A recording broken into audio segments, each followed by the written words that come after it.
ஆத்துல போற தண்ணியை அளக்க முடியுமா ஐயா? முடியாது. ஆடு போடுறத புழுக்க என்ன முடியுமா?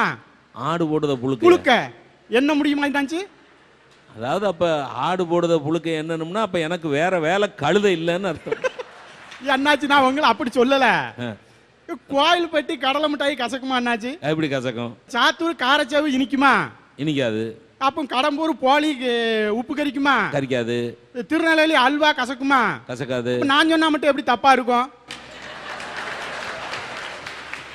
அது மட்டும் இல்ல, ஒருத்தன் பைக்கில் லவ் பண்ணுதானா, அழகே பிரம்மனிடம் மனு கொடுக்க போயிருந்தேன் பாட்டு படிச்சுக்கிட்டு வண்டியில போய்கிட்டே இருக்கான். கொஞ்ச நேரம் கத்தி டமால்னு ஒரு சத்தம். இல்லை எங்களை அப்படின்னு பார்த்தா லாரி கீழே கிடக்கான். அப்பதான் தெரிஞ்சிச்சு அவன் பிரம்மங்கிட்ட மனு கொடுக்க போகல, யமங்கிட்ட மனு கொடுக்க போயிருக்க ஐயா. அது மட்டும் இல்ல என்னாச்சு, இன்னைக்கு இந்த காதல் மயக்கம் இருக்கு பாருங்க, போத பழக்கம் இருக்கு பாருங்க, எல்லாத்துக்குமே அந்த சினிமா தான் ஐயா காரணம். படம் நல்ல படம் பேர் வச்சிருக்கானா, திமிரு, ரஸ்கல், குத்து, வெட்டு. இந்த படத்து பேரையா சமுதாயத்தை திருத்த போது அண்ணாச்சு. இப்படிப்பட்ட படத்தை வச்சுக்கிட்டு இந்த சமுதாயத்தை வந்து திருத்தணும் அப்படின்னா திருத்த முடியாது அண்ணாச்சு. நம்ம சினிமாவை எப்படி நினைக்க தெரியுமா? அடுத்த வீட்டுக்காரி ஆம்பளை பிள்ளை பெத்தான்னு எழுத்த வீட்டுக்காரி இடிச்சுக்கிட்டு செத்தாலாம்.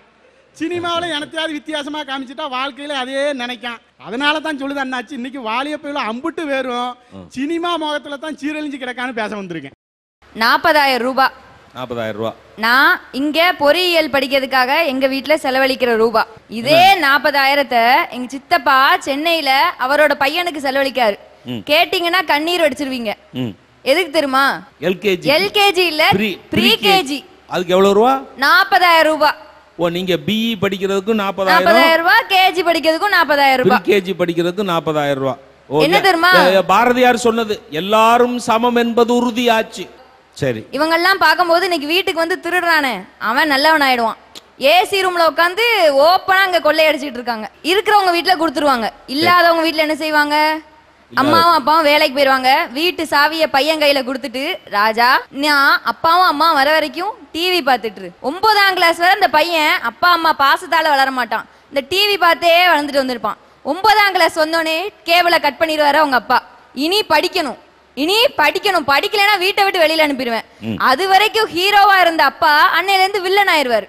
அதாவது எல்லாரும் சொல்றாங்க ஹார்மோன் சுரக்குதான், அதனாலதான் நாங்க எல்லாம் மாறி போறோமா.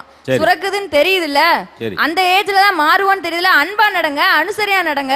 அப்படியே நீங்க திட்டினாலும் அந்த 4 வருஷம் நரக வேதனையை முடிச்சுட்டு வெளியில வந்துடுறோம்.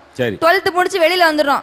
அடிச்சு சொல்றேன், இன்னைக்கு ஒவ்வொரு இளைஞனும் 12ஆம் கிளாஸ் முடிச்சு வெளியில வரும்போது தெளிவான லட்சியத்தோடு தான் வரான். கவுன்சிலிங் நடக்கிற இடத்த போய் பாருங்க. முன்னாடிலாம் 200 மார்க்குக்கு 190 எடுத்திருப்பான், அவன் தான் ஃபர்ஸ்டா இருப்பான். இன்னைக்கு 200ங்கிற மார்க்லயே 10 பேர் இருக்கான்.